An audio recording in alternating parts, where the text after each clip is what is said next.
Hey, what's up, guys? Welcome back to Sober Dads.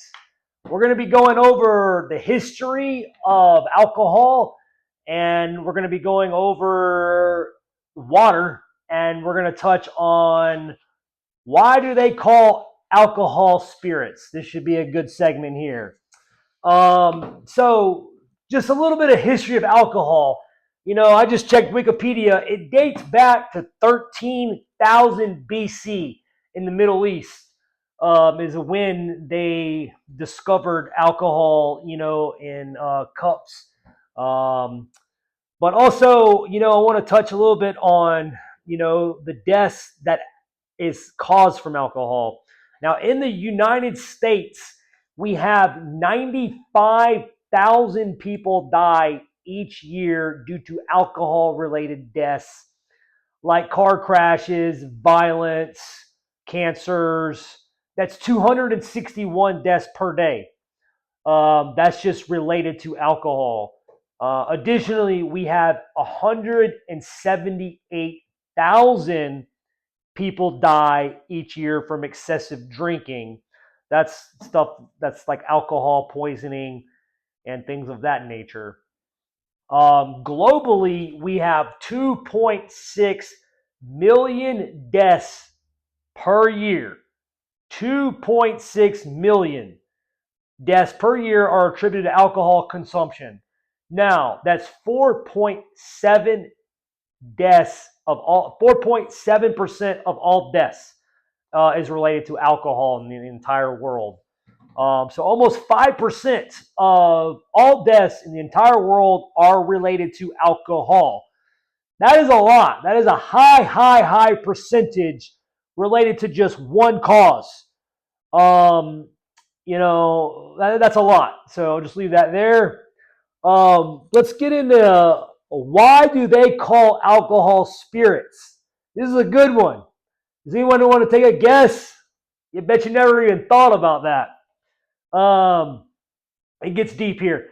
In the distillation process, the fermented liquids are heated and the vapor, often called spirits, because of ancient alchemists who believe the distillation captured the spirit or the pure essence, like breath, of a substance. Now, I truly believe when you drink alcohol, well, let me just back up for a second. Okay, we're gonna go to Newtonian physics for a second. We are all just a ball of energy vibrating at different frequencies, right? So when you drink alcohol and you consume alcohol on a regular basis, it keeps you in a low vibrational state. We are powerful beings. We're going to get into that in a later segment, but we are powerful beings. And when you realize that, you realize your power, you can essentially become more powerful. But when you drink alcohol and do drugs, it essentially keeps you at a lower vibrational state. Just think of yourself as a ball of energy vibrating at a certain frequency. That's how I like to think of it. Nikola Tesla says it best.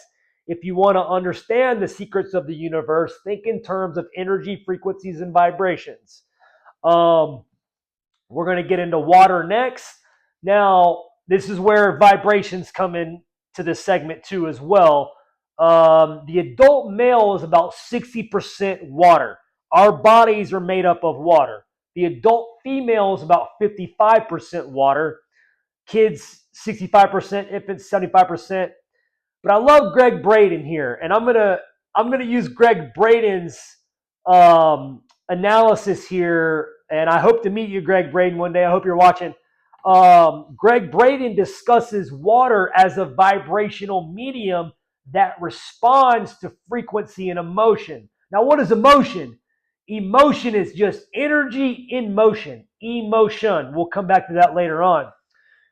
Emotion forming complex geometrical patterns like sacred geometry when exposed to specific vibrations, linking it to our own bodies as liquid crystals that hold patterns and influence reality, connecting it to the planetary shifts like the Schumann resonance. Vibrations create form. Emotions are vibrations too. Now, what do I mean by vibration creates form? Greg Braden has a great example of this. You can take water and you can play music and freeze the water. And when the water, say it's beautiful music, the frequencies of the music are in tune, it's a good vibration. When you freeze that water droplet, it creates a beautiful crystal cell. But if you take negative frequency music and you freeze the water, it creates a ugly looking crystal cell shape. I highly encourage everyone to go on to Greg Braden's channel and watch him do these analysis and these experiments. It's great. But think of water inside your body. It's like we are all a vibrational being. We're a spiritual being. So if our bodies have water in there, we can go in and heal the vibrations in our cells, in our bodies, our water, to essentially fix those problems. Well, not fix them, but we can essentially start making them more positive and moving in the positive direction. Um, you know, the vibration creates form, emotions are vibrations, and really when you think of water, water is life, right? It takes water to make alcohol. And going back to the spirit part, um, the alcohol, when they're distilling alcohol out of the fermented liquid, the alcohol actually distills first and the water is left behind. Now, I don't know where I was going with that, but the alcohol is distilled and poured, and it's called spirit. It's the essence of the spirit. Um, Essentially, it's not good. You don't want to drink alcohol. Um, you want to understand these principles and these things so you can have a better understanding of how the body works. Because I know if you can understand how the brain and the body work, you can essentially try to fix it, understanding how it works. Um, but also, we're going to touch a little bit on the processes to actually get sober. I know a lot of people, they use the 12-step program, and that's a proven method to use. Going to AA meetings and having a group-based counseling group that helps, because you can essentially go meet once a week or once a day, and you're not thinking about alcohol, which that can be a good one. We have a holistic base approach. I like that one. The holistic base approach is having the right mindset, staying busy, um, not using pharmacology, not using drugs to essentially try to get better. I like the holistic base approach. We have a rehab approach too. And like I said in my previous video, I'm more on the neuroscience based approach to getting sober and sticking with sobriety.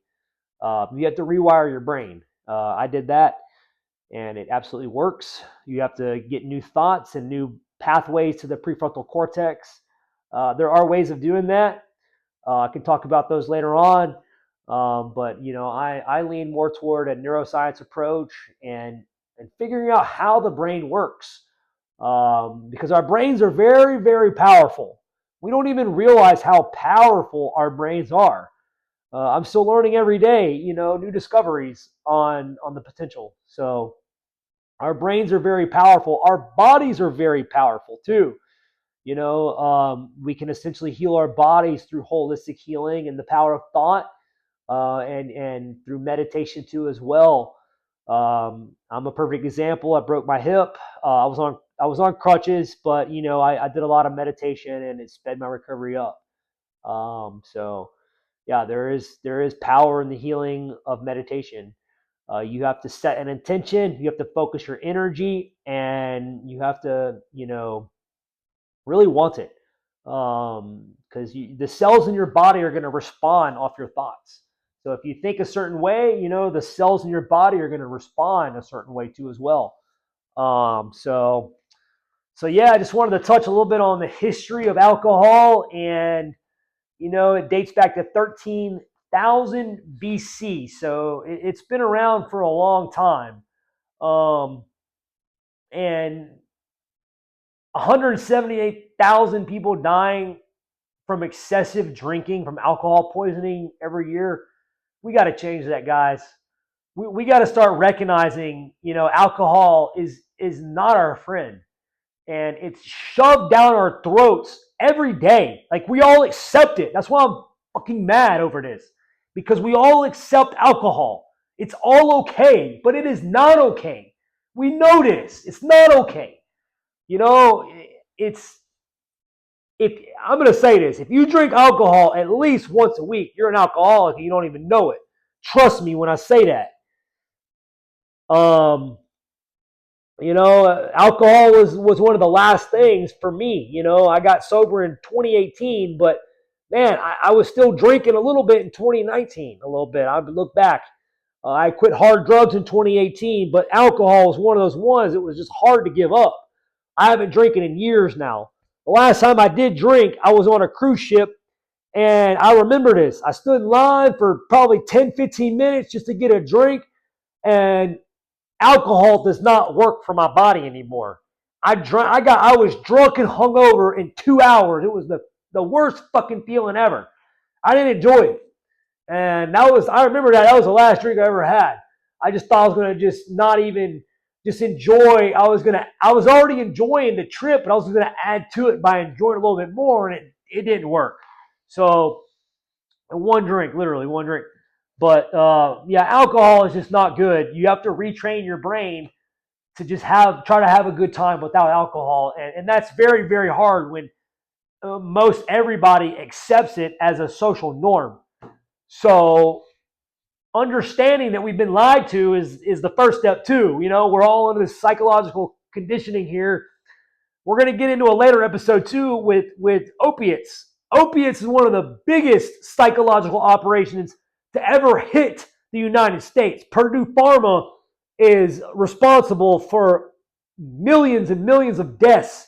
Doctors have lied to patients. We're going to get into that in a later episode. That fires me up because I was addicted to opiates. I was addicted to heroin. But I believe alcohol is one of the main root causes of everything in our society right now. So I'm focused on alcohol right now. But yeah, guys, drink plenty of water. If you're not drinking water every day, you should be drinking water on a daily basis. Every morning I drink water. Put a little sea salt in it, Himalayan sea salt. Drink water at night, drink water in the morning, drink water throughout the day. Flush your body out.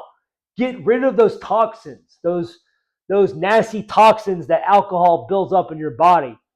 And it's obvious when people are drunk. I mean, you ever talk to somebody and they just lie all the time? They lie to themselves.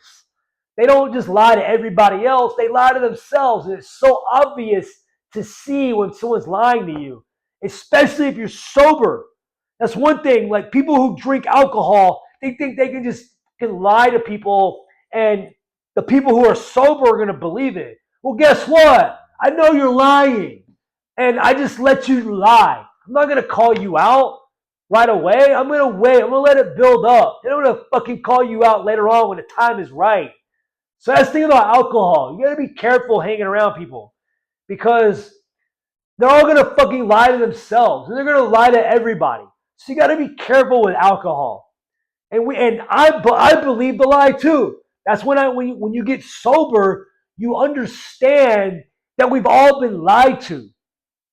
We have, and we've all believed the lie. So, I'm gonna end on that. Yeah. So the history, and drink plenty of water. Greg Braden, if you're watching this, I love you, brother. You helped change my life just watching your videos. Dr. Joe Dispenza and Dr. Bruce Lipton. Those three guys, Greg Braden and those two other guys, man, You guys are awesome. I love you guys. He coined the term epigenetics, which essentially just means mind over matter. Your epi just means above, and you're above your genetics. And if you can understand epigenetics, you can essentially free yourself from alcohol and this trap we're all living in. So, guys, we're gonna pick up another one here soon. I'm gonna continue to build off topics, but I think right now we're just gonna stick with the alcohol topic. And if you guys ever have any questions, please drop them in the comments. I'd love to read them. Please like, subscribe, and share this video, please, guys. We're trying to get 1 million subscribers this year. I'm running a business in the background here, but I'm hoping to do this full time. This is one thing I want to do is connect to people. I've got one guy I'm really mentoring right now, and I hope you're watching, brother. I'm going to call you later after this video here. We spoke this morning, but I'm going to call you later today too and check on you, brother. Yeah, I love all you guys. So like and subscribe and follow the channel. Love you guys. Peace, love, and infinite waters. Cool.